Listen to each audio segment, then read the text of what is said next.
នៅថ្ងៃនេះយើងនឹងនិទានអំពីទេវីមួយអង្គដែលជាព្រះនៅក្នុងព្រៃមានសេរីភាពនិងដើរហើរដោយឯករាជ្យទ្រង់ជាទេវីនៃការប្រមាញ់ជាអ្នកការពារអ្នកសម្រាលកូននិងជាអ្នកការពារស្ត្រីវ័យជំទង់ហើយទ្រង់ក៏ជាព្រះដែលតាក់ទងនឹងព្រះច័ន្ទផងដែរ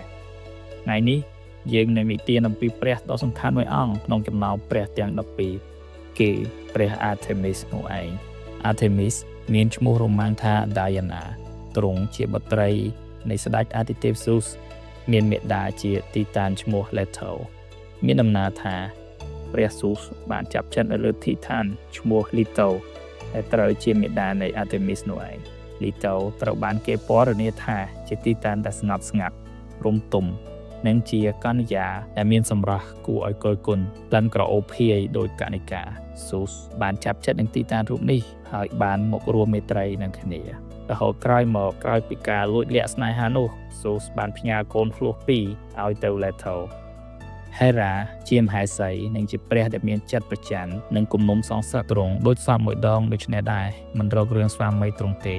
Hera បានបដិញ្ញាថានឹងធ្វើឲ្យជីវិតរបស់ Leto វេទនាទោះបីជាយើងដឹងថា Titan គឺជាព្រះចំនួនទី1ជាភាវៈដែលមានជីវិតអមតៈដូចព្រះដែរទ្រង់មិនអាចស្លាប់បានក៏ដោយ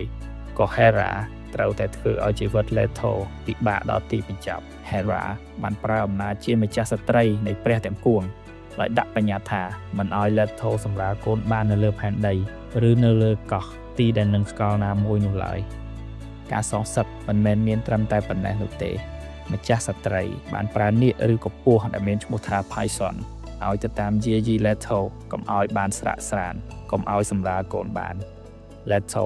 បានរត់គេចគ្រប់ច្រកល្ហកទាំងភិតភ័យដើម្បីការពារកូនភ្លោះរបស់ខ្លួនផងនិងដើម្បីរកកន្លែងសម្រាលផងទ្រង់បានរងទុក្ខជាច្រើននៅអំឡុងពេលរត់គេចពីកន្លែងមួយទៅកន្លែងមួយព្រោះថាដីគោកក៏ត្រូវគេហាមហើយដីកោះក៏ត្រូវគេបិទទៀតចុងក្រោយ Leto បានប្រើបញ្ញានិងរកឃើញចន្លោះប្រហោងមួយនៅក្នុងបទបញ្ញត្តិរបស់ Hera ទ្រង់បានមកដល់កោះ Delos ដែលជាកោះអណ្ដែតនៅលើទឹកប្រៀបដូចជាដីអណ្ដែតយ៉ាងដូចនេះធ្វើឲ្យបញ្ញត្តិដែល Hera បានដាក់នៅលើដីដែលនឹងស្កល់នោះពុំមានប្រសិទ្ធភាពនោះទេទ្រង់បានស្នាក់នៅលើកោះនោះហើយបានផ្ដល់កំណើតដល់ Artemis ដែលជាព្រះដែលយើងនិទាននៅថ្ងៃនេះឯង Artemis បានប្រសូតមកនិងជួយមេត្តាឲ្យបង្កើតប្អូនភ្លោះម្នាក់ទៀតដែលចំណាយពេលអស់9 យប់ 9 ថ្ងៃប្អូនភ្លោះនោះជា Apollo ក៏ជាព្រះសំខាន់មួយផងដែរនៅក្នុងទេវកថាក្រិកហើយយើងនឹងនិទានអំពី Apollo នៅភាគបន្ទាប់ការដែលជួយមេត្តាបង្កើតកូនដូច្នេះធ្វើឲ្យ Artemis ក្លាយជាព្រះដែលថែរក្សាការពារស្ត្រីបង្កើតកូនArtemis ត្រូវបានគេពណ៌នាថាជានារីវ័យជំទង់កាន់ធ្នូនិងស្ពាយព្រួញជួនកាលកាន់ចន្លោះដែលតំណាងឲ្យទំនាក់ទំនងរបស់ទ្រង់ជាមួយនឹងព្រះច័ន្ទឬជាការបរបាញ់នាពេលរាត្រីព្រះអង្គនេះជាព្រះដែលស្បត់សច្ចាថានៅកុំព្រហ្មចារីយ៍ជារៀងរហូតដោយ Hestia និង Athena ដែរដោយ Artemis បានទៅអង្គុយលើផ្លូវបិតារួចទូលសុំបិតាថាទូព្រះបង្គំមិនចង់រៀបការនោះឡើយចង់នៅកុំព្រហ្មចារីយ៍ជារៀងរហូតហើយព្រះ Zeus ជាបិតាក៏ឆ្លើយភ្លាមថាយល់ព្រមទ្រង់មិនស្លៀកសម្លៀកបំពាក់ដូចក្សត្រីនៅឋាន Olympus ឡើយ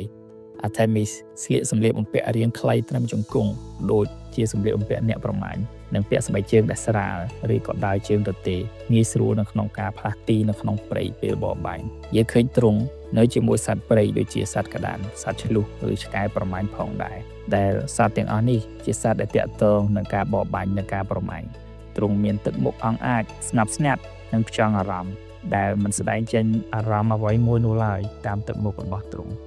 ជួនកាលព្រះអង្គនេះដើរក្នុងព្រៃជាមួយបរិវារដែលសុទ្ធសឹងតែជានារីជំទង់ព្រហ្មចារីយ៍ផងដែរហើយជួនកាលទៀតយើងឃើញទ្រង់នៅជាមួយប្អូនភ្លោះរបស់ទ្រង់ Apollo Artemis ត្បិតតែជាទេវីនៃការប្រមាញ់និងថែរក្សាស្ត្រីសម្រាប់កូននិងជាអ្នកការពារនារីជំទង់ក៏ដោយទ្រង់ជាព្រះដែលមានលក្ខណៈម៉ឺងម៉ាត់និងដាច់ណាត់មិនឲ្យអ្នកដែលធ្វើមិនគប្បីមកលើទ្រង់រួចខ្លួនឡើយមានទេវកថាមួយចំនួនបាននិទានពី Artemis ដូចជា Atheon បានឃើញទ្រង់ងូតទឹកនៅក្នុងជ្រោះក៏ត្រូវបានទេវីអង្គនេះប្រែឲ្យទៅជាឆ្លុះមិនត្រូវឆ្កែប្រមាញ់របស់គាត់ខ្លួនឯងហែកស៊ីស្លាប់ទៅ Niobe បានប្រមាថ Leto ថាខ្លួនមានកូនច្រើនជាង Leto និងល្អជាង Leto ក៏ត្រូវ Artemis និង Apollo ទៅសម្លាប់កូននោះចោលទាំងអស់ទៅព្រះ Artemis មិនត្រឹមតែជាព្រះនៃការបរបាញ់និងថែរក្សាស្ត្រីសម្រាលកូននិងនារីជំទង់នោះឡើយព្រះ Artemis ជាតំណាងនៃឯករាជ្យភាពរបស់ស្ត្រីតំណាងឲ្យសេរីភាពនិងភាពខ្លាំងរបស់ស្ត្រីទ្រង់ដែលគេឃើញដើមនេះឯងមិនមែនមានន័យថាទ្រង់ឯកានិងមិនមានអ្នកដើរជាមួយនោះឡើយប៉ុន្តែមានន័យថាទ្រង់មិនត្រូវការអ្នកណាមកដើរជាមួយទ្រង់ឡើយជាពិសេសបុរសនៅភាគបន្ទាប់យើងនឹងនិទានអំពីប្អូនភ្លោះរបស់ទ្រង់ Apollo សូមអរគុណ